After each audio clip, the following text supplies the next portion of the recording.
Atención, este episodio contiene lenguaje agresivo, así como descripciones de los asesinatos realizados. Se recomienda discreción.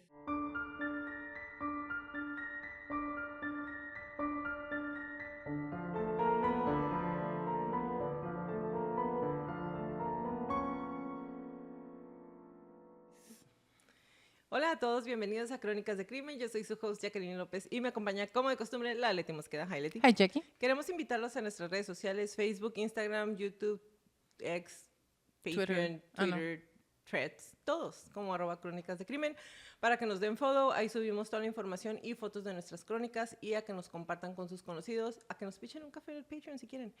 Y a que nos compartan. Es la única manera de que más gente pueda escuchar nuestras crónicas. Comenzamos.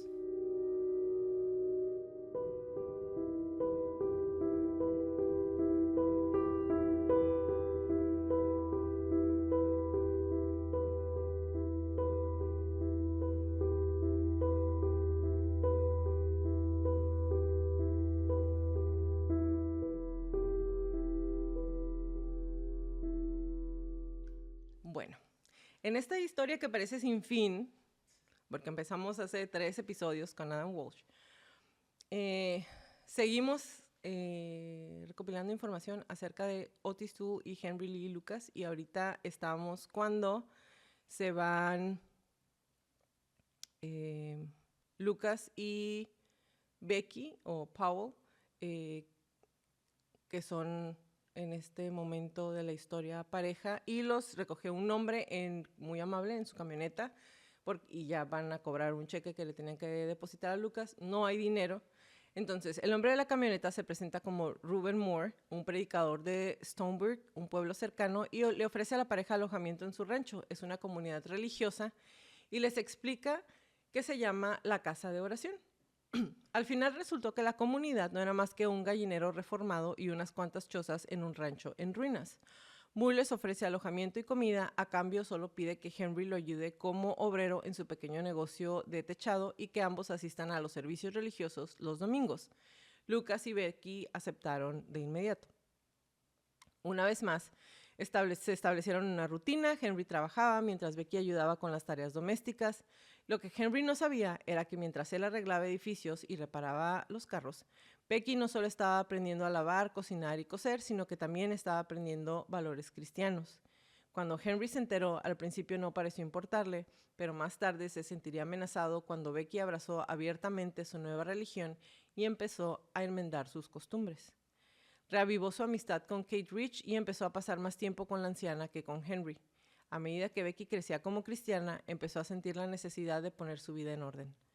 Una de las cosas que más le preocupaba era el temor de que las autoridades descubrieran que era una fugitiva del hogar de niños y que, habiendo cruzado las fronteras estatales para evitar ser detectada, era culpable de cometer un delito federal.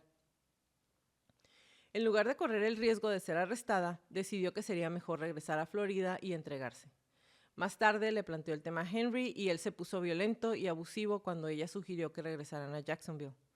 La discusión llegó a un punto crítico cuando Becky le dijo que una parte importante de su conversión al cristianismo fue la confesión de todos sus pecados. Henry se enojó y le exigió saber si ella le había dicho algo sobre las cosas de él y Otis a otras personas. Cuando ella le dijo que no, él cambió rápidamente de opinión y le dijo que comenzara a empacar porque se iban a ir hacia Florida al día siguiente. A la mañana siguiente, Henry y Becky abandonaron el rancho y empezaron a hacer autostop hacia Florida, un viaje que tendría implicaciones fatídicas. A pesar de que habían viajado muchas veces, a Henry y Becky les resultaba cada vez más difícil conseguir transporte. Muchos vehículos reducían la velocidad, algunos por curiosidad y otros para mirar abiertamente a Becky. Cualquiera que fuera su razón, parecía que tan pronto como vieran a Henry, aceleraban y los dejaban en una nube de polvo. Su viaje continuó hasta que llegaron al condado de Dimond, Texas, en donde decidieron buscar un motel barato y descansar un poco antes de continuar. Acalorados, cansados y sucios, caminaron de un motel a otro tratando de encontrar una habitación vacía. Al no poder encontrar una, decidieron dormir en un campo abierto en las afueras de la ciudad.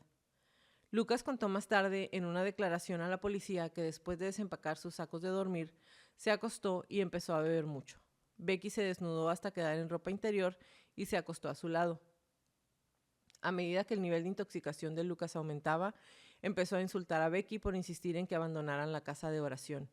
El resultado fue una violenta discusión en la que ambos se gritaron e insultaron, y finalmente Henry le dijo que había tomado la decisión de regresar a Stoneburg a la mañana siguiente. Su respuesta fue golpearlo en un costado de la cabeza, y eso fue todo, recordó Henry. Simplemente la apuñalé con mi cuchillo. Lo cogí, le di la vuelta y le di con él en el pecho.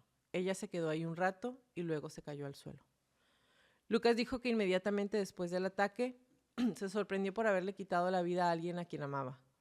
Su sorpresa no debió durar mucho porque, según su declaración, le quité el sujetador y las bragas y tuve sexo con ella. Esa es una de esas cosas que supongo que se convirtió en parte de mi vida, tener relaciones sexuales con los muertos. Lucas luego le quitó un anillo de la mano, cortó su cuerpo en pedazos y metió sus restos en 3 fundas de almohada y la dejó en el campo mientras caminaba pensando en qué hacer a continuación. Recuerda que lo invadió una sensación extraña que no podía explicar y que no podía liberarse de la sensación de haber destruido algo muy especial en su vida. Aunque había matado muchas veces, el asesinato de Frida Becky Powell sería la primera vez que Henry Lee Lucas sentiría culpa y remordimiento por sus acciones. Al menos eso dijo. Después de quitarle la vida a Becky, el primer instinto de Lucas fue correr, alejarse del único crimen que continuamente acechaba su mente. Afirmó que lo atormentaba la voz de la tumba de Becky, pero 2 cosas le impidieron irse. La primera fue deshacerse del cuerpo y la segunda, y la más importante, fue construir una coartada adecuada para sí mismo. Ansioso por borrar sus huellas, decidió regresar a la casa de oración y 2 días después Lucas caminó hacia el rancho y fue a ver al reverendo Moore. Cuando Moore le preguntó por Becky, Henry rompió a llorar y le dijo que Becky se había escapado con un camionero mientras hacían autostop. Le preguntó si podía quedarse y trabajar en el rancho por un tiempo hasta que se arreglara. Moore aceptó y Lucas volvió a su rutina diaria habitual. 2 semanas después regresó a la escena del crimen para enterrar los restos de Becky. Le dijo a la policía que cuando regresó al lugar estaba tan abrumado por el dolor que solo pudo enterrar la mitad. No se sabe si los sentimientos de culpa y el remordimiento de Henry eran reales o no, pero una cosa es segura.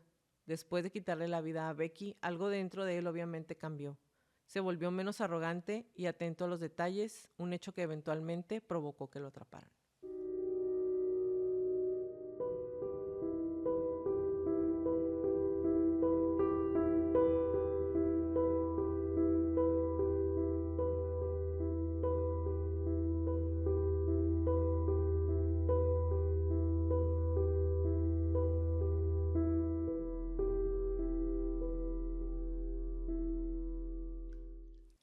En la pequeña comunidad de Stoneburg, la noticia del regreso de Henry se extendió rápidamente sin Becky. Una persona que estaba más preocupada que el resto era Kate Rich. Al enterarse de que Henry estaba de regreso en el rancho, se comunicó con él y le preguntó por Becky. Henry le dijo que vendría y hablaría con ella al respecto y se ofreció a llevarla a su servicio religioso vespertino habitual. Kate estuvo de acuerdo y se fijó la fecha. El día señalado, Henry llegó temprano conduciendo el auto de Moore. Después de recoger a Rich, se dirigió a Oklahoma para comprar cerveza.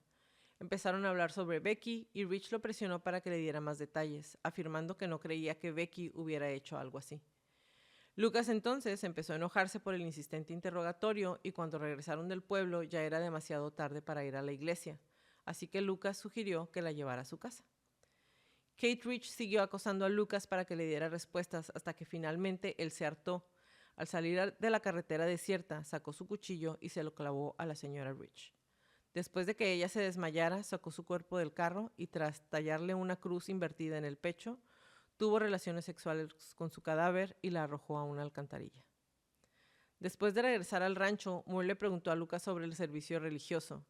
Henry le dijo que cuando fue a buscar a Rich, ella había decidido no ir porque se sentía enferma. Moore, sabiendo que Rich estaba mal de salud, aceptó la historia. Más tarde esa noche, Lucas tomó varias bolsas de basura de la cocina y condujo hasta donde había tirado el cuerpo. Después de cortar sus restos en pequeños pedazos y meterlos en las bolsas, regresó al rancho. Lucas se quedó despierto la mayor parte de la noche quemando las partes del cuerpo en la estufa de leña de la cocina del complejo. Eran las 5 de la mañana antes de que estuviera seguro de que su víctima no sería encontrada. Todavía es lo suficientemente temprano para salir del rancho sin ser detectado. Antes del amanecer, Henry había tomado el carro de Moore y se había dirigido hacia el norte, hacia la frontera. Sabía que tenía que poner cierta distancia entre él y su última víctima, ya que Moore estaba seguro de decirle a cualquiera que preguntara que Lucas fue la última persona que vio con vida a Kate Rich. El lunes siguiente, los familiares de Rich intentaron en vano ponerse en contacto con ella. Preocupados por su salud, decidieron conducir hasta su casa para investigar. Después de hacer averiguaciones, empezaron a sospechar y llamaron al sheriff local, Bill Conway, quien presentó una denuncia por desaparición. Los familiares contaron a Conway sobre Lucas y cómo había robado dinero a la anciana anteriormente. La pista condujo hacia la casa de oración, donde Moore confirmó que Rich fue visto por última vez con Henry Lee Lucas. Conway regresó a su oficina y realizó una verificación de antecedentes penales de Lucas, y cuando descubrió que Lucas no solo tenía antecedentes de violación y asesinato, sino que también tenía órdenes de arresto pendientes por violaciones de libertad condicional, circuló una orden de arresto. Desafortunadamente, para ese momento, Lucas ya había abandonado la jurisdicción de Conway.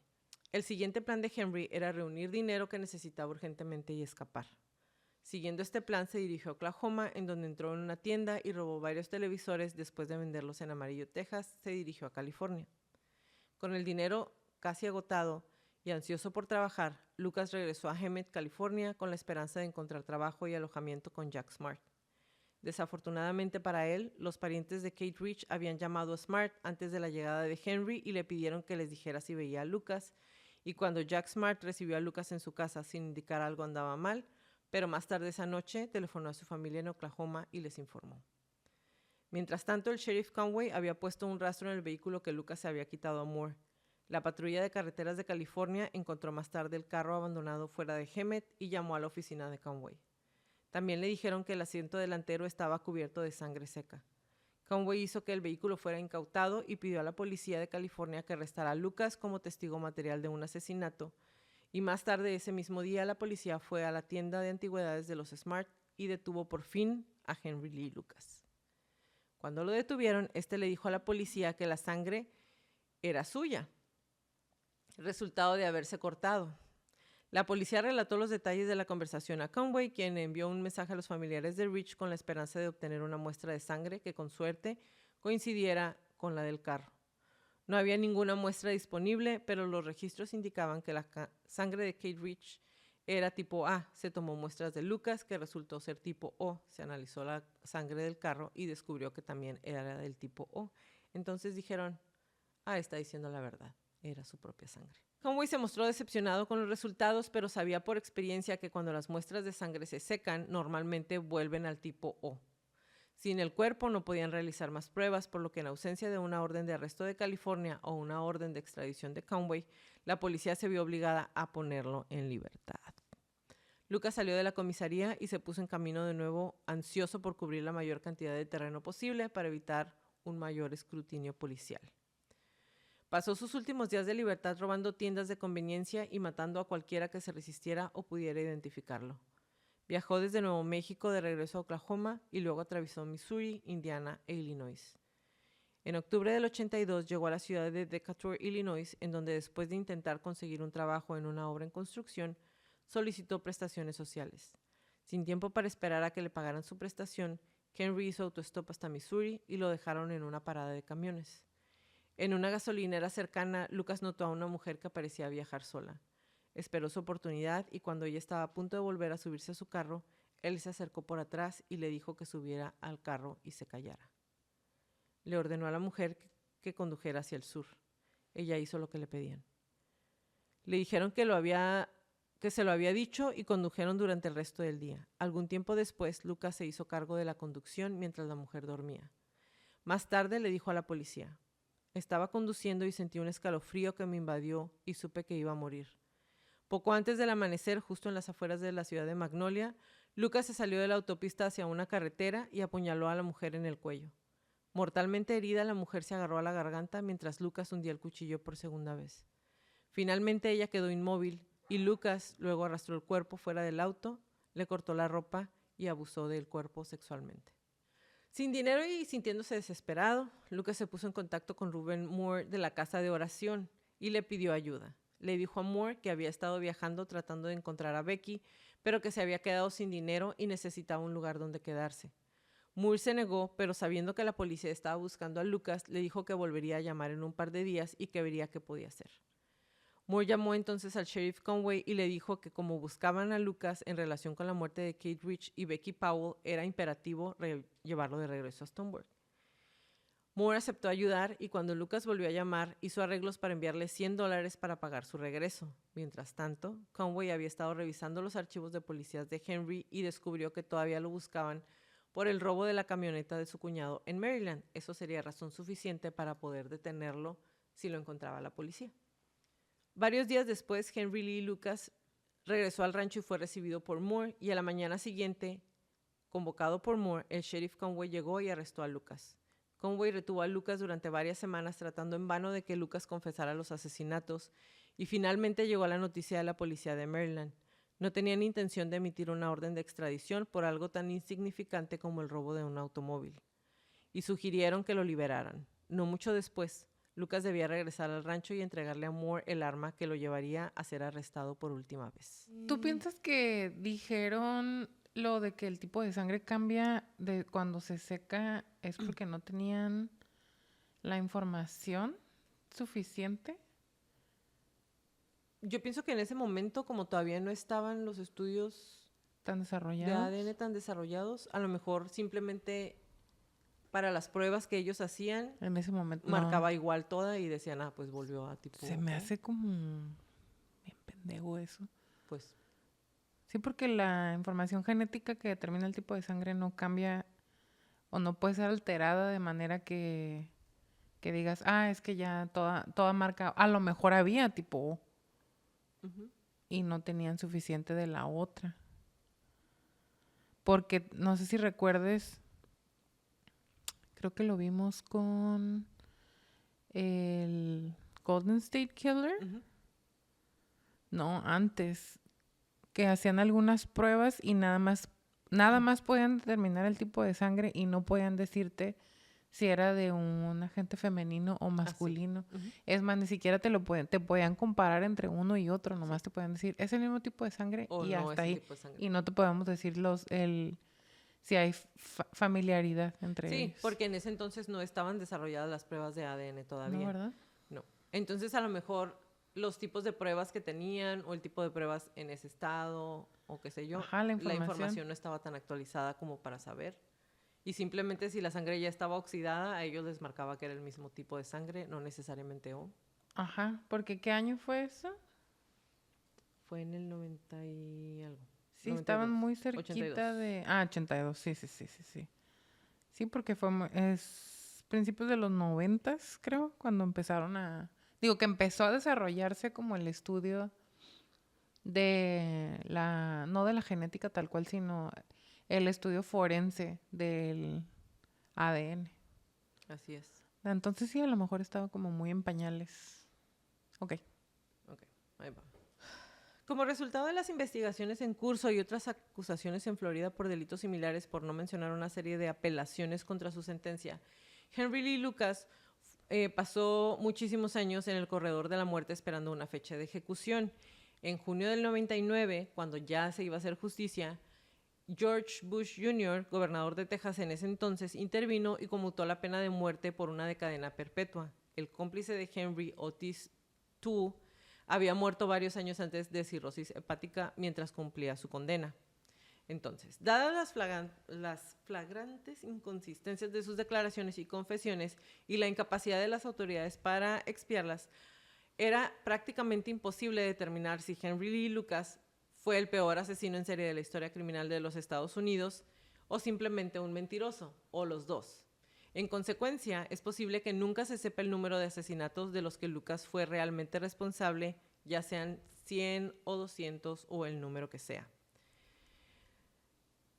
Muchos investigadores aún creen que Lucas, un desertor escolar, fue responsable de entre 3 y 12 asesinatos y que los verdaderos criminales fueron los oficiales que le proporcionaron información sobre los casos sin resolver y confesiones forzadas.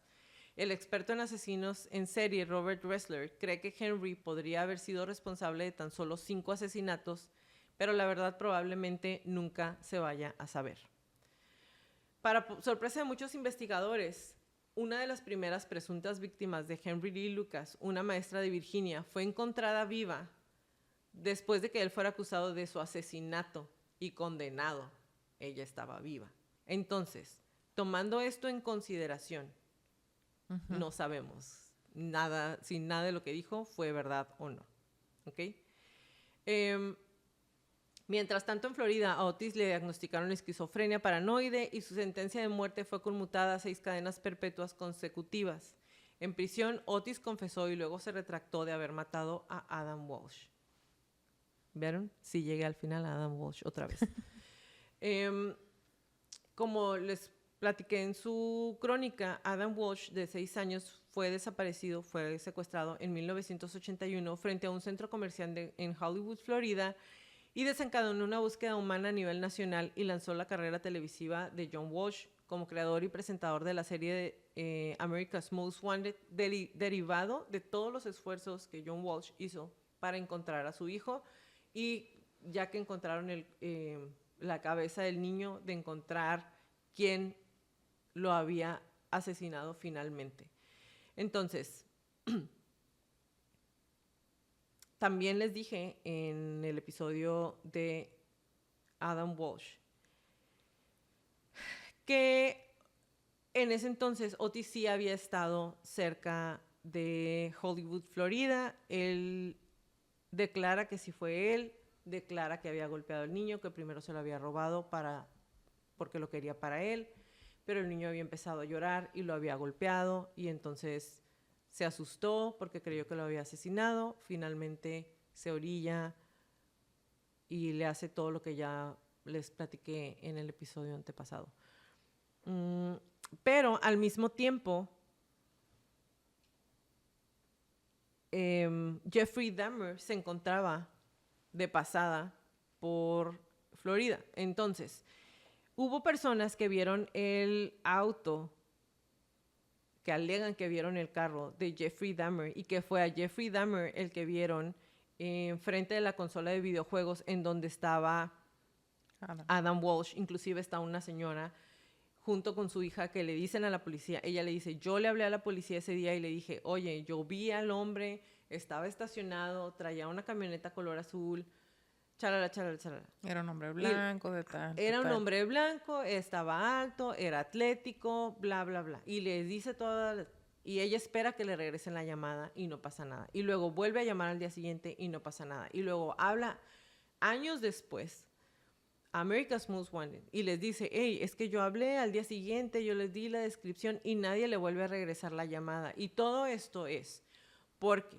si se recuerdan, teníamos a 2 comandantes de policía haciendo la investigación. El primero, que pensaba que el amigo de los Walsh, que había sido amante de Riva, había sido quien asesinó al niño, y el otro que estaba empecinado en hacer coincidir la historia con que Otis Toole había sido el que le había quitado la vida a Adam Walsh.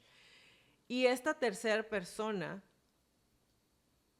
que no nada más fueron ella y su hija, sino otras 2 personas que también ponen a Jeffrey Dahmer en el lugar de los hechos, cerca de Adam Walsh, son desestimados porque el color del carro no era del mismo color que el que traía Otis Toole. Y entonces, si yo digo que Otis Toole fue el culpable del asesinato de Adam, pero en las declaraciones le hablan a esta mujer que da una descripción que no tiene nada que ver ni con el carro ni con el físico de Otis, me van a desacreditar la demanda y no lo voy a poder meter a la cárcel. Entonces, ¿qué hago? Elijo ignorar su testimonio.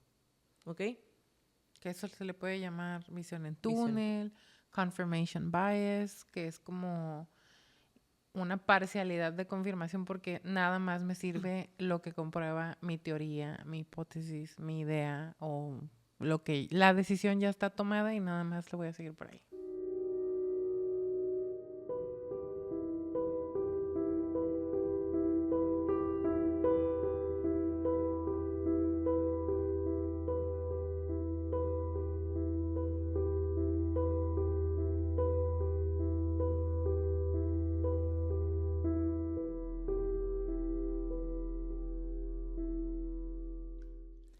Hasta aquí llega mi participación el día de hoy. Ya sé que yo he hablado muchísimo en los últimos 3 episodios, pero necesito que nos digas ahora sí qué traes de todos para poder que la gente llegue a sus propias conclusiones. Ahora sí, tanto nos vas a platicar del Otis Toole, Henry Lee Lucas, Dahmer. ya sabemos de Dahmer, pero para que ustedes lleguen a sus conclusiones. Exactamente.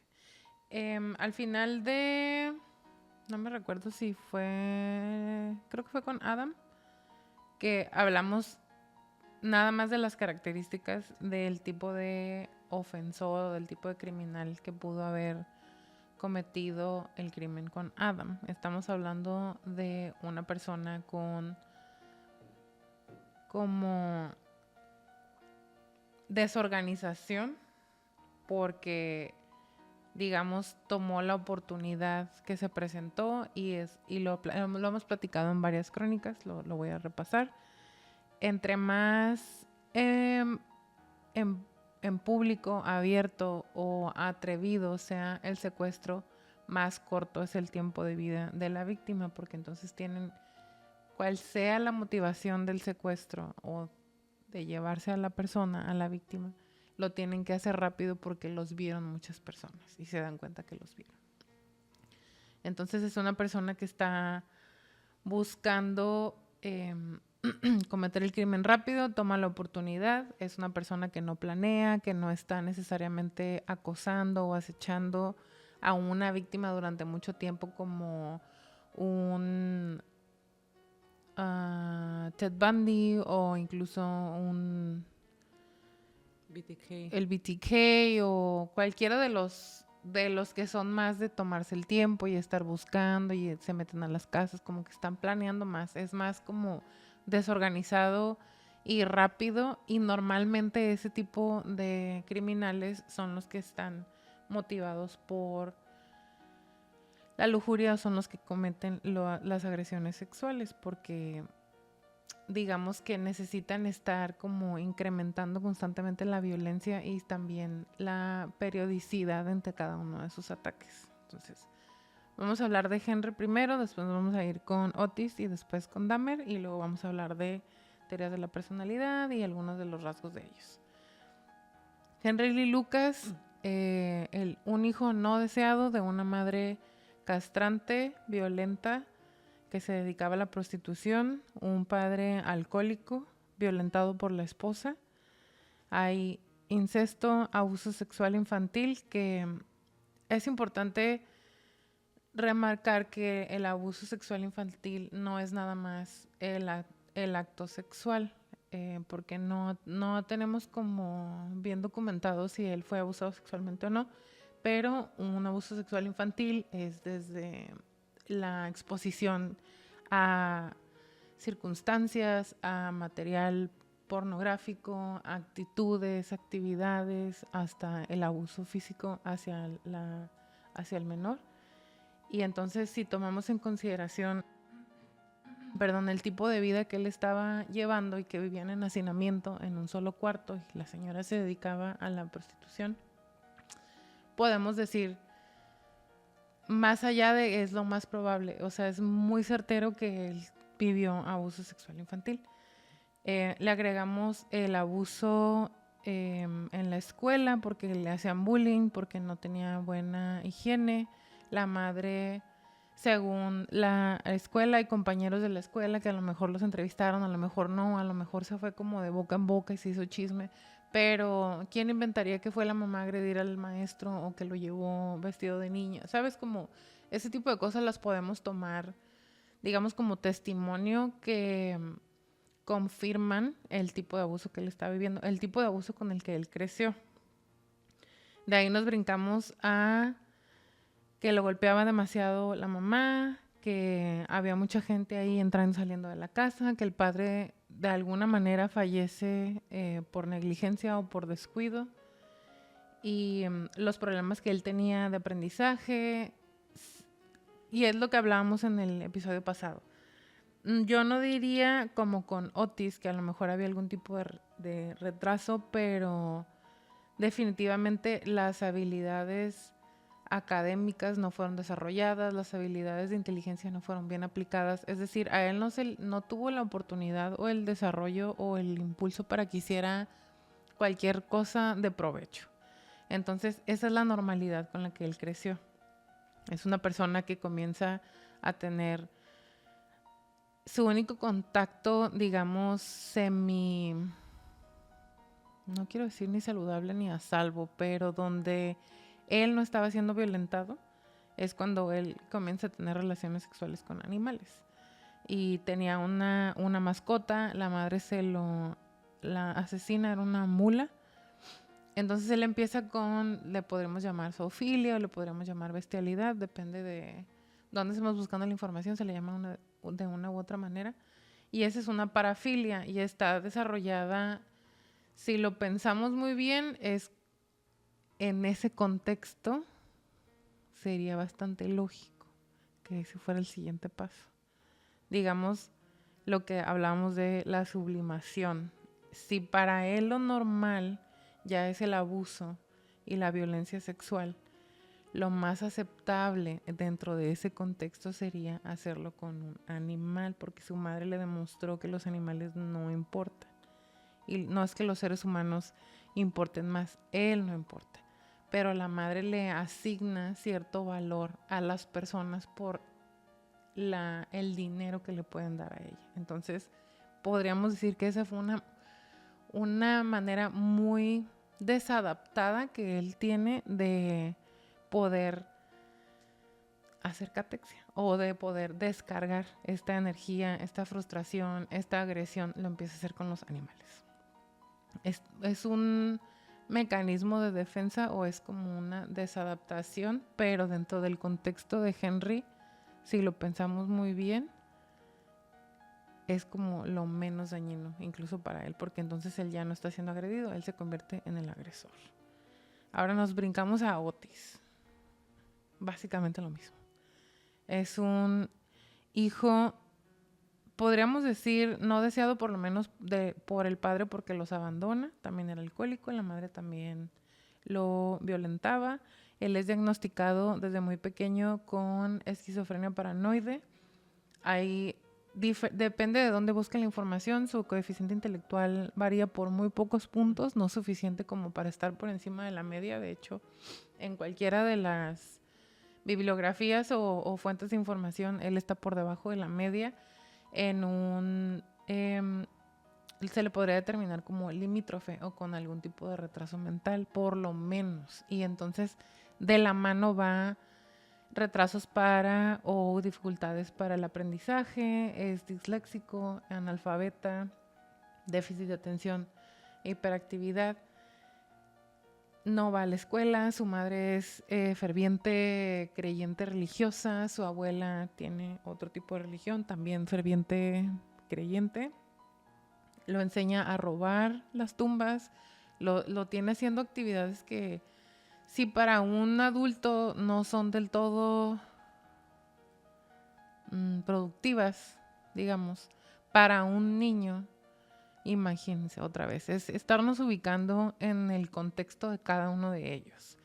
Supuestamente con él, su hermana comienza a abusar de él desde los 5 años, uno de los novios de su madre comienza a abusar de la hermana y después se da cuenta que la hermana está abusando de Otis, Drusilla está abusando de Otis, entonces él comienza a abusar de los dos y después empieza a invitar a sus amigos para que abusen de ellos. Entonces hay otra vez abuso sexual, incesto, hay mucha violencia física, psicológica, sexual. También lo vestían de niña. También lo vestían de niña, también lo golpeaban. Entonces, Otis dice que él no podía sentir algún tipo de atracción por las mujeres. Y yo hasta me atrevería a decir que él sentía repulsión por las mujeres o desarrolló como algún tipo de aversión hacia las mujeres, porque también nos platicas que cuando se casa le dice a su esposa, la única manera en la que esto va a funcionar es si podemos traer a un hombre para que esté aquí. Con los dos si quieres, pero yo necesito un hombre. Y de hecho se ponía triste cuando salía porque él se disfrazaba de mujer, se depilaba el cuerpo, se dejaba el cabello largo, se hacía rizos en el cabello y le platicaba a su mujer que se ponía muy triste si no podía conseguir o conquistar a un hombre cuando salía. Y otra vez, si nos ubicamos en el contexto de Otis, si esa es la única manera en la que él tiene para descargar estas necesidades o de cubrir estas necesidades de afecto o incluso las necesidades sexuales y no tiene la manera, entonces hay frustración. Y estamos hablando de una persona que no tiene las herramientas para lidiar con la frustración. Entonces hay poca tolerancia a la frustración. Y encontré en algunos textos, me imagino que tú también lo encontraste, que él comienza a ponerse violento con las personas cuando las cosas no le salen como las tienen planeadas. Empieza a golpear a la gente, a sus amigos, a sus familiares, a su esposa, porque no tiene tolerancia a la frustración. Él comienza a prostituirse alrededor de los 13 años y para los 25 años es cuando ya comienza como con los asesinatos. Eventualmente conoce a Henry Lee Lucas y es lo que les decía, como en qué diseño, por qué, o sea, por qué se encontraron o como le quieran llamar, Dios, el universo, las estrellas, o sea, las posibilidades de que dos personas con una crianza tan parecida se hayan encontrado, hayan encajado, se hayan platicado las cosas que hacían y hayan... No se me hace raro que una vez que ya se encontraron y se platicaron, hayan encontrado uno en el otro un compañero perfecto. Eso no se me hace raro porque, claro, a mí lo que se me hace inexplicable y muy triste es que se hayan encontrado. Ahora, Jeffrey Dahmer. Su niñez es un poco diferente a la de Henry Lee Lucas y a la de Otis, porque con él no hubo abuso ni físico, ni psicológico, ni sexual, pero había negligencia. Sus padres estaban completamente desentendidos de él, estaban muy centrados en sí, en ellos mismos, y no como pareja, en ellos mismos como individuos. Había muchas peleas entre ellos, de las cuales Jeffrey Dahmer estuvo presenciando a lo largo de su niñez y su adolescencia. Eventualmente los padres se separan, él se queda con... Me parece que se queda con su madre un tiempo y después ella lo abandona. Primero... Y él se queda con el papá después. La mamá tomaba drogas, ¿te acuerdas? Sí. Cuando se pelean y deciden separarse, se van los dos y lo dejan abandonado en la casa. Sí. Y hasta que el padre consigue una nueva novia y se regresa, le dice, ay, no te fuiste con tu mamá. Sí, es verdad. También se les cayó, se enfermó muy fuerte de pequeño y los tres tenían esta parte de, les daban convulsiones. Los tres sufrieron tenían un golpe muy fuerte en la cabeza, los tres se convulsionaban. Epilepsia. Ajá. Sí. Dahmer tiene una operación cuando está muy pequeño, creo que tenía 4 o 6, como por esa etapa. A él lo operan de una hernia, pero él no sé si antes o después, tiene como esta obsesión de que le habían amputado los genitales. Entonces él sufre un trauma y el trauma se queda en el cuerpo. Es como una marca que queda incluso en un... ¿Cómo se llaman los CAT scans? En una... ¿Ecografía? No, en el... En una resonancia magnética o en un... Si te revisan el cerebro, hay traumas que se quedan en el cerebro, en el cuerpo. Se almacenan los traumas. Entonces, si este niño a los 4 años tiene esta obsesión, este miedo, este trauma de que le amputaron los genitales y crece con eso, sus padres no se dan cuenta, no tiene con quién hablar. No, nadie lo puede consolar, nadie le puede ayudar a que pase ese trauma y explicarle lo que le pasó y que no le habían amputado los genitales. Después lo abandonan. Pero antes de eso, su papá le enseña a hacer disecciones en los Su animales. papá le enseña a hacer disecciones. O sea, Todo mal. y él, cuando se queda solo, entonces comienza a buscar animales y los asesina o se los encuentra muertos y guarda los cadáveres en su casa. Ujú.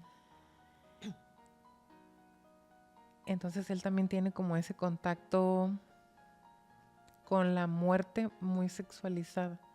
Entonces estamos hablando de 3 personas con traumas desde muy pequeños, con algún tipo de, voy a decir, mala conexión en su psique respecto a la sexualidad y cómo expresarla. Y al mismo tiempo una agresión muy fuerte que ellos necesitan sublimar. O sea, no herirse ellos, sino comienzan a proyectarlo hacia las otras personas. Eso es otra vez lo que les decía, lo aceptable o lo menos dañino en su contexto es proyectarlo hacia las otras personas. Más grande es cuando él empieza como a sentir atracción sexual por los hombres y él comienza a obsesionarse. No me acuerdo muy bien cómo es que llega a su mente esta idea, pero él tenía esta idea de que un día se iba a encontrar a alguien que estuviera pidiendo raite y que lo iba a poder asesinar. Jeffrey Dahmer, Sí. cuando está viviendo solo, Ajá. pasa por su casa un muchacho. Todos los días lo ve que pasa corriendo y a partir de ahí él tiene la fantasía sexual de que un día él va a pasar y el muchacho va a necesitar raite Sí, y él sí. le va a dar raite y se lo va a llevar. Sí. Y se le cumple. Hay rumores y no son propagados. No, o sea, Dahmer nunca dice abusaron sexualmente de mí, pero sus padres, sus vecinos, depende de quién le pregunten, ¿no? Porque al padre de Dahmer le hacen una entrevista más larga en la historia del planeta Tierra y escribe un libro. Y él, digamos que pasa así por encimita de que piensa, tal vez pudo ser, que abusaron sexualmente de Dahmer un vecino a los 8 años y que a raíz de eso él piensa que comienza a tener fantasías de la muerte alrededor de sus 11, 13, 14 años. Entonces, con estos 3 personajes, tenemos que ver que hay negligencia sí o sí en los 3, abuso sexual en 2 por lo menos, el abuso psicológico en los 3. Entonces, otra vez, en la normalidad que ellos estaban viviendo, es completamente apartada de lo que la mayoría de nosotros ojalá conozcamos como normalidad.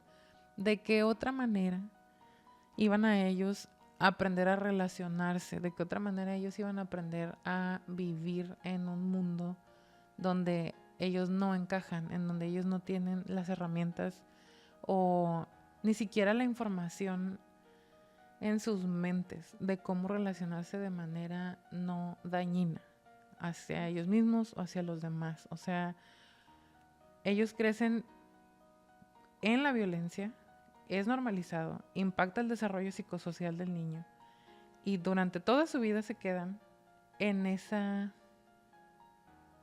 normalidad. Eso es lo que les va dando la estructura como seres humanos. Esa es la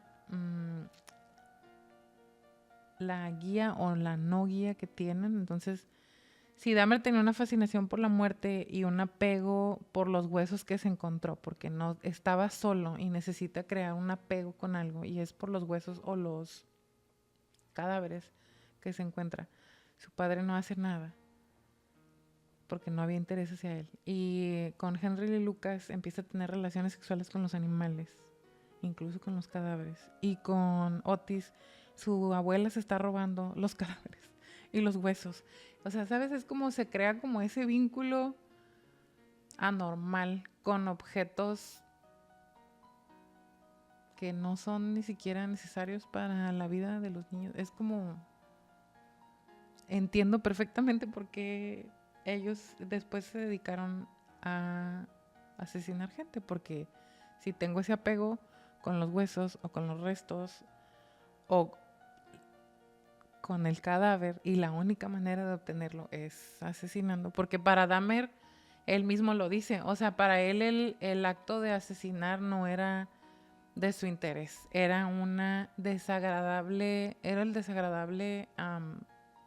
¿cómo lo dice? Como camino a obtener lo que quería. Él lo que quería era un cuerpo que se quedara con él, alguien que lo amara, alguien a quien poder abrazar, quería escuchar el corazón de su pareja o de su novio, quería ser un tipo zombie. O sea, él no quería asesinar. Con Henry Lee Lucas en particular, yo pienso que él sí disfrutaba de alguna manera el asesinato. Con Otis no me queda, o sea, no que yo sea la experta, ¿no? Pero a mí no me queda tan claro si en realidad el acto de asesinar era lo que le gustaba o de alguna manera estaba desquitando como esta energía violenta que él tenía. Pero otra vez es como, ¿de qué otra manera iban a poderse expresar? ¿De qué otra manera iban a poder vivir? Ese es el comportamiento, ese es su medio, ese es el entorno en el que ellos están. Crecen en diferentes lugares, en diferentes años, con diferentes familias, pero de todas maneras los tres crecieron con tendencias antisociales que de ninguno hay como negativista desafiante, que lo hemos visto que un niño se ve como un comportamiento negativista desafiante que después desemboca en un antisocial. Más bien con ellos sí es, y lo hemos visto, el trastorno antisocial de la personalidad comienza en la edad adulta y hay ciertos indicios durante la niñez. Con ellos no hay indicios durante la niñez, pero hay el abuso, está el trauma, está como la falta de estructura, la falta de guía, la falta de crianza, la falta de amor, y para ellos sí comienza en la edad adulta, 100%. Y hay mucha similitud entre el tipo de crimen, los medios, los lugares, la victimología también es como están muy, muy parecidos. Todos llevaban las herramientas adecuadas para convertirse en este tipo de criminales, no necesariamente que sean buenas, pero todos estaban como movidos por algún tipo de lujuria al final. Y ese tipo de asesinos, lo hemos visto, son muy desorganizados, tienen mucha dificultad para mantener un trabajo fijo, para tener amistades, para encajar en la sociedad. Otra vez, no son como un BTK que requiere de esta máscara, este personaje que se crean para poder llevar a cabo todo lo demás. BTK, el Casey, el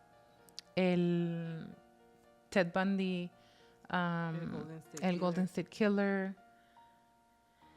¿Quién más podríamos decirles? Incluso Berkowitz. O sea, ellos son organizados, son pacientes, planean las cosas, están acechando durante mucho tiempo. Y a pesar de que sí hay lujuria para ellos necesitan, como lo quieren hacer para siempre, o sea, están planeando, tienen mucha paciencia y se dedican a crear otra vez esta persona, este personaje, esta máscara para poder encajar. Y ellos tres, como no crecieron en ningún lugar donde se les enseñara a relacionarse a las estructuras, no tienen la posibilidad. Y lo que les decía de las teorías de la personalidad y eso es, las conductas anormales son causadas y sostenidas por las experiencias infantiles dolorosas. Algunas de esas experiencias pueden ser olvidadas y algunas otras no. ¿Y por qué se olvidan? Porque el inconsciente es el nivel donde se guardan los impulsos, los deseos y los recuerdos, y algunas experiencias desagradables son escondidas por el inconsciente para proteger al consciente. Yo pienso que con ellos no pasó eso, porque se me hace que sus impulsos estaban muy al mando de su vida. Y aparte, si lo hace tu inconsciente para protegerte, pues iban a tener amnesia de toda su niñez, todos. Claro. O sea, sería como olvidar toda su absolutamente niñez. Toda la niñez. Y no, los tres la describen ya de adultos en las diferentes entrevistas que les hacen. Y otra vez, me parece que los movían sus pulsiones, sus necesidades.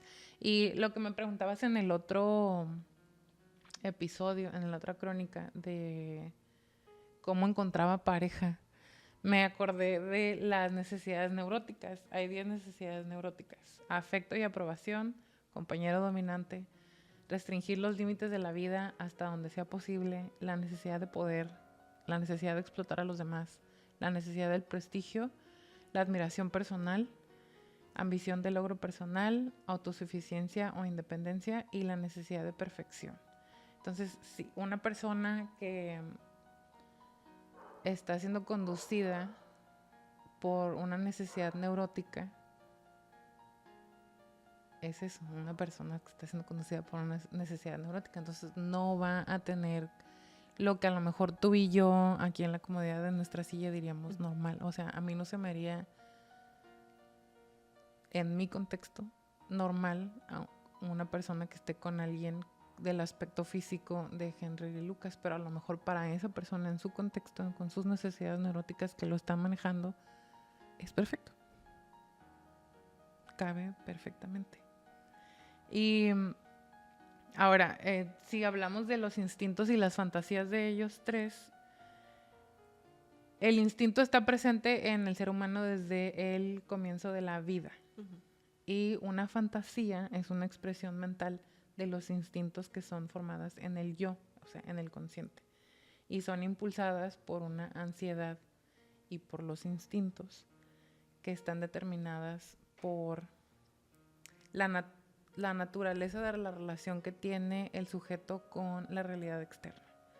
O sea, una pulsión instintiva es una realización alucinatoria de sus deseos. Entonces, si ellos tenían deseos sexuales anormales por el tipo de desarrollo y de niñez que vivieron, sus fantasías iban a ser anormales también.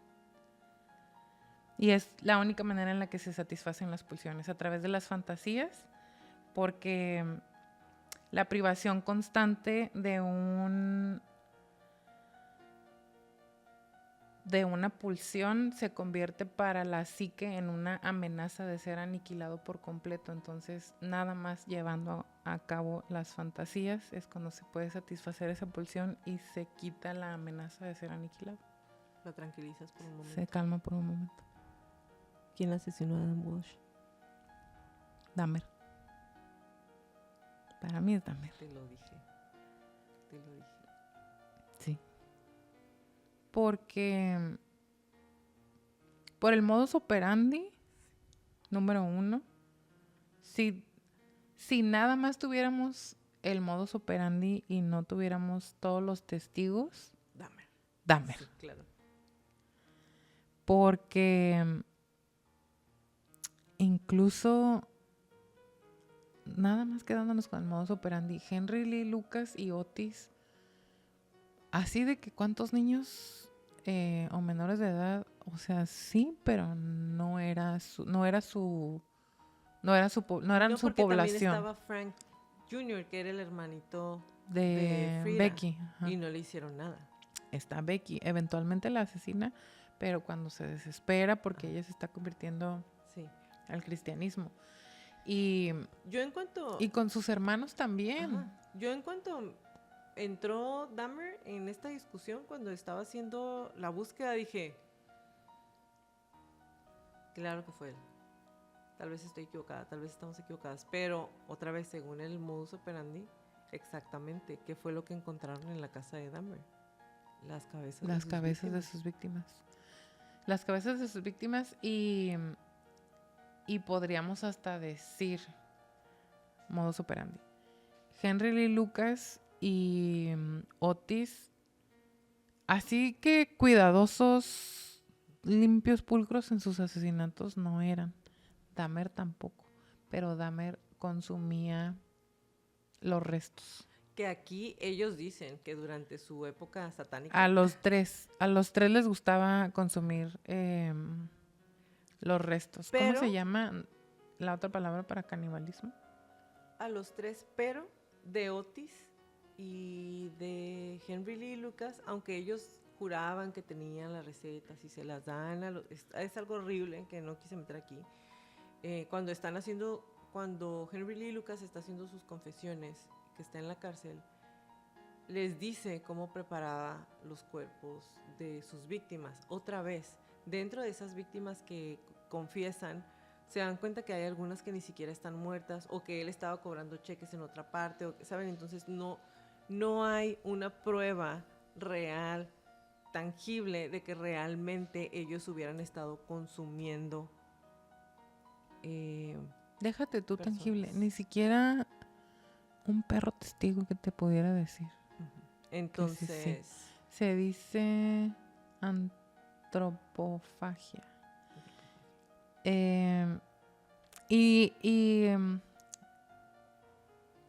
No traigo mi nota, la olvidé en otro cuaderno. De la voracidad como mecanismo de defensa. No lo traigo, no me acuerdo. La acabo de leer, no me acuerdo. Pero tiene que ver con es un impulso agresivo de una persona que se queda en una etapa oral de las etapas psicosexuales del desarrollo y tiene que ver con la agresión, el control, la necesidad insaciable de amor y de ownership, ¿cómo se diría? No, el otro, like I own you, ajá, como de apropiación. Y a pesar de que de cualquiera de los tres podríamos decir que se quedaron en una etapa oral, nuevamente, si nos quedamos nada más 100% modus operandi, suena más a Dahmer por la víctima, por el momento, por la cabeza, que no se encontraran los restos. Sí.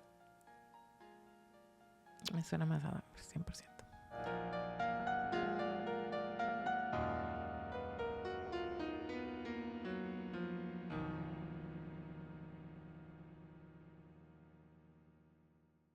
El 15 de septiembre de 1996, Otis murió en un hospital en la prisión por insuficiencia hepática y Henry murió el 12 de marzo del 2001 en su celda en Huntsville por causas naturales.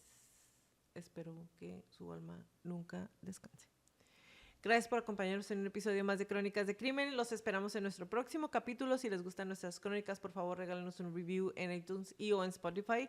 Y suscríbanse a nuestro canal de YouTube. Regálenos muchos likes, píchenos un café en el Patreon. Y si tienen alguna crónica que quieren que pase a la lista de nuestras próximas temporadas, mándenos un correo a info@cronicasdecrimen.mx. Como le repetimos en todas las crónicas, crean su instinto siempre. Si algo no se siente bien, si algo me dice que salga corriendo, vete.